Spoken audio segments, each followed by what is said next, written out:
Dok, bakit ka meron neto, ha? Bakit may picture ka ng nawawala akong anak? Hindi mo ba talaga ako naaalala? Hindi. Sabihin mo sa akin, buhay pa ba ang anak ko? Umalis ka na. Marami pa akong gagawin. Buhay pa ba ang anak ko? Oo! Buhay na buhay ako! Ako ang anak mo na iniwan mo sa palengke dati! Nagtataka ka?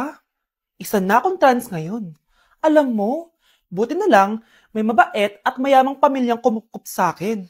Kaya maganda yung naging buhay ko. Tignan mo, naging doktor pa ako. Kaya salamat sa'yo at iniwan mo ko. Anak, hinanap kita. Umasa ako na babalik ka. Hindi na importante yan. Ayaw na kita makita at hindi na kita kailangan. Kaya umalis ka na! Hello po. Kamusta po yung pasyente? Dok, si nanay naman yung nagkasakit. Kamusta na siya? Okay naman. Sa iba ko na lang siya ipapaasikaso, ha? Anak? Anak, please! Bakit anak tawag mo sa kanya, Nay? Sure ka ba na habang buhay ka magagalit sa nanay mo? Nakita ko results niya kanina. Anytime, pwede siya mawala. Magpapahangin lang ako. Nasaan na sila? Hello, nurse? Nasaan yung pasyente dito sa room 214? Anak? Ako ba hanap mo? Nay, akala ko may masamang nangyari na sa'yo. Anak, hindi na kita iiwan. Good news! False alarm lang pala yung nakita namin results sa nanay mo. Ibig sabihin, magiging okay siya. Salamat naman. Nay, ayoko na mawala ka sa akin, ha? Yay! May ate na ako!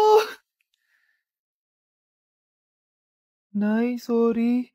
Napagastos ka pa tuloy sa pagpapa-hospital sa akin. Ano ka ba, anak? Nawala na nga sa akin yung kuya mo, di ba?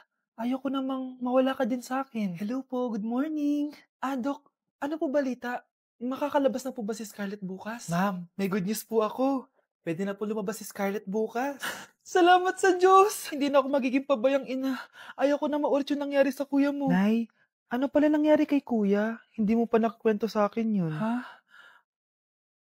Bata pa yung kuya mo, anak, nung nawala ko siya sa palengke.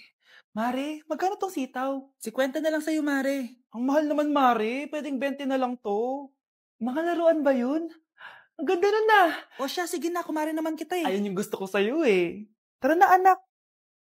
Anak, anong lugar na to? Nasaan yung batang yun? Nasaan na si nanay? Nay! Anak! Ate, may nakita po kayong bata dito? Ay, wala po akong nakita eh. Nasaan na ba yun? Anak! Simula noon, hindi ko na nakita yung kuya mo, Scarlett. Hanggang sa may pumuntang pulis sa bahay natin.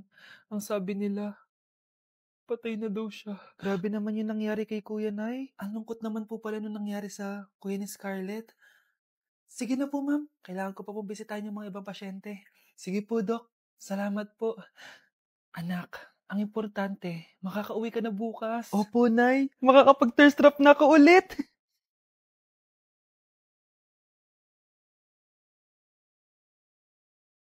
Anak, tara na, uwi na tayo. Nay, may pinapabigay pala si Doc sa'yo. Oh, ano naman kaya to?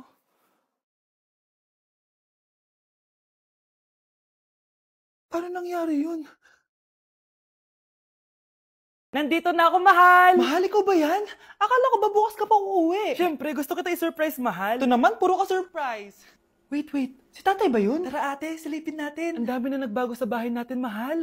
Si tatay nga! Yay! Nandito na si tatay! Mga anak, namiss ko kayo! Namiss ka din namin, tay. Huwag ka nang babalik sa abroad, ah. Hindi ko na kayo iiwan, mga anak. Yes! Di na babalik si tatay sa abroad! Oh, ito. May regalo pala ako sa'yo, Scarlett. Wow! Ano kaya laman neto? Eto naman, gumastos ka pa. Hayaan mo na, mahal. Ngayon lang ako nakabawi sa mga anak ko. Meron din ba ako regalo, tay? Siyempre naman, ikaw pa ba makakalimutan ko, Brianna? Oh, ito. Yay! May regalo din ako! Oh, matulog na kayo, ah. Kami naman ang tatay mo yung magbabanding. Sige po, nay, matutulog na kami. Bubuksan ko na to. Tara na, mahal. May pasalubong din ako sa'yo sa kwarto. Tara na, mahal. A few moments later. Anong oras na? Bakit tumatawag si tatay? Hello, tay? Scarlett, umalis na kayo sa bahay na yan. Isama mo kapatid mo pati nanay mo. Bakit po? Nasaan kayo? Yung lalaking umuwi dyan kagabi, hindi ako yun, anak. Umalis na kayo dyan ngayon na. Nay! Nay, bakit po? Mga sinungaling kayo? Paano niyo nagawa sa akin to, ha? Nay, Anong sinasabi mo? Hindi namin maintindihan. Ikaw, Scarlett. Sabi mo doktor ka, di ba? Bakit katulong ang trabaho mo sa New York, ha? Nay. Ikaw, Brianna. Teacher ka, di ba? Bakit nakita ka nilang nasa bar at sumasayaw-sayaw ka pa? Ikaw, Michael. Akala ko may engineer na ako. Ngayon pala, nangi-scam ka lang ng tao! Bakit nyo tinago sa akin to, ha? Nay, hindi kasi ako nakapasa bilang nurse sa New York. Sabi nila, mas magaling kasi talaga si Brianna compare sa akin. Kaya rumakit muna ako bilang katulong para makapag-aral ulit. Oo, Nay, sumasayaw ako sa bar. Pero di ko binibenta ang katawan ko. Kinilangan ko lang yung pera para makagraduate na ako bilang teacher. Ayoko na kasi manghingi sa'yo eh. Ang baba kasi ng sweldo ng engineer, Nay, kaya humanap ako ng paraan para kumita ng pera. Alam ko mali ang pagiging scammer pero yun ang bumuhay sa akin, Nay. Mga anak! Sana sinabi niyo sa akin. Pamilya tayo dito, diba? Magtutulungan tayo. Bakit tinago niyo sa akin? Natakot kasi kami, Nay, na baka ma-disappoint ka namin. Alam kasi namin yung paghihirap mo. Mapag-aral lang kami. Anak ko kayo. Gagawin ko lahat para sa inyo. Sa tingin niyo ba hindi ko kayo tatanggapin, ha? Kaya itigil niyo na yung mga ginagawa niyo. Lalo ka na, Miguel. Opo, Nay. Sama-sama tayong bumangon. Nay, sorry. Wow, ang sweet naman. Isa ka pa. Gusto mo talaga masira itong pamilya namin, no? Lumayas ka dito, pamilyang peke. Ano? Palibhasa, di ka mahal ng pamilya mo. Mga ate, kuya, proud pa rin kami sa inyo. Mga anak, simula ngayon, sama-sama na tayo, ha? Walang iwanan at walang magtatago, ha? Promise? Promise, Nay. Hindi na kami magtatago.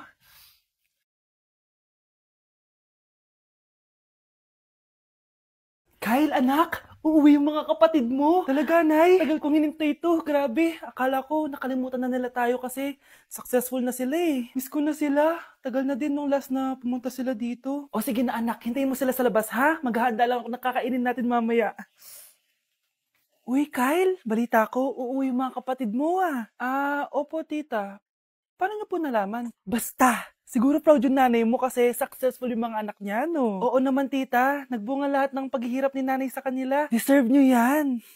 Malapit nyo nang malaman ng totoo. Walang sikretong hindi nabubunyag. Pasok na po ako, tita.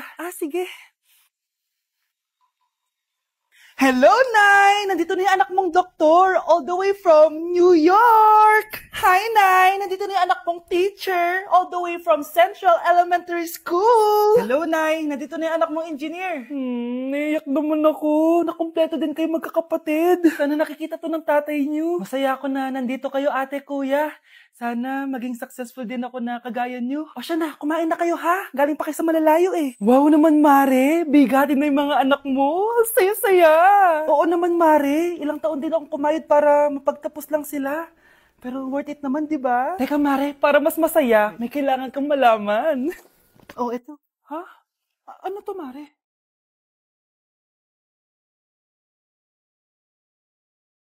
Nay, bakit po? Mga sinungaling kayo? Paano niyo nagawa sa akin to, ha?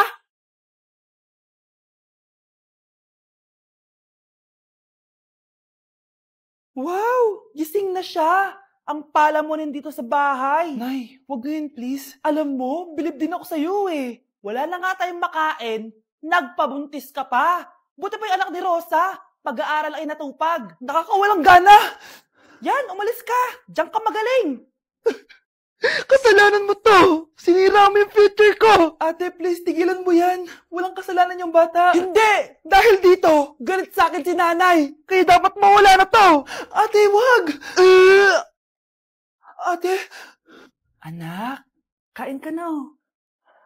Nay? Sorry anak ha sa mga sinabi ko. Hayaan mo, babawi ako sa'yo ha. Thank you, Nay. Nay, sumasakit yan ko. Nay. Oo, yung pinag-usapan natin ha. Hihintayin ko lang mga anak tong babaeng to. Pag nabigay ko na yung bata, ibigay mo na agad yung pera sa akin ha. Balak ibenta ni nanay yung anak ko. O anak, okay ka lang? Walang iya ka, Nay! Ang sama mo! Akala ko, totoo nagbago ka na. Pera pa rin pala yung nasa utak mo. Abay, bakit? Wala ka nang pakinabang dito. At least yung anak mo, mapapakinabangan ko. Wala ka namang papakain dyan eh. Napakasama mo! Lalayas na ako sa impyernong to! Sige, lumayas ka! Sino tinakot mo? Tignan natin kung saan ka pupulutin. Hello, Bes. Hello, Bes. Kilala mo ba si Edward? Oo, Bes. Siya yung ama ng dinadala ko. Mayaman pala sila, Bes. Gusto kanyang makita kasi gusto niyang panagutan yung baby mo. Talaga? Oo, Bes. Ito na yun, Bes. Bes, hindi mo na kailangan magtiis na nanay mo. Hindi pwedeng anak ko lang ang makikinabang sa yaman ng lalaking yun. Dapat ako din. Anak, magpagaling ka lang ha. Nay, ayoko na dito sa ospital. Ang daming may sakit. Kailangan mo nang gumaling, Scarlett. Para makapag-date na tayo ulit. Oo, babe. Magpapagaling ako. Hello. Kamusta na po siya? Doc. Okay naman po siya. Pwede na po ba kami lumabas ng hospital? May bad news ako sa inyo. Nay, bad news daw. Hindi naging maganda yung mga resulta ni Scarlett. 3 araw na lang siyang mabubuhay. Hindi pwede. Ayoko! Ha? Mamamatay na ako? Huwag mo sabihin yun, Scarlett. Magpapakasal pa tayo, di ba? Magkakaanak pa tayo, di ba? Hindi ka mamamatay, anak. Gagawan ko ng paraan. Hindi pwede mamatay anak ko. Hindi pwede mamatay anak ko. Tita, una na po muna ako. Gabi na rin po eh. Sige po. Wala na akong choice. Kailangan kong gawin to. Para sa'yo, anak. O anak, kainin mo muna to para gumaling ka na. Sige po, Nay. Sarap. Kain ka lang, anak, ha? Hello. Kamusta siya? Doc, parang lumakas ako ngayon. Talaga, anak? Malakas ka na? May good news ako sa inyo. Naging okay lahat ng results ni Scarlett. Grabe, parang himala. Pwede na kayong lumabas dito sa hospital. Makakalabas na tayo ng hospital, Nay! Oo, anak! Gagawin ko lahat para sa'yo, anak. Sa wakas, nakauwi na din tayo, Nay. Namiss ko tong bahay natin. At dahil dyan, pagluluto kita ng paborito mong ulam, anak, para di ka na magkasakit.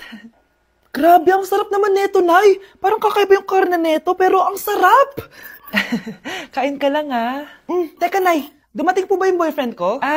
Nandito siya, anak. Totoo, Nay? Nasaan siya? Babe? Ayan siya. Kinakain mo.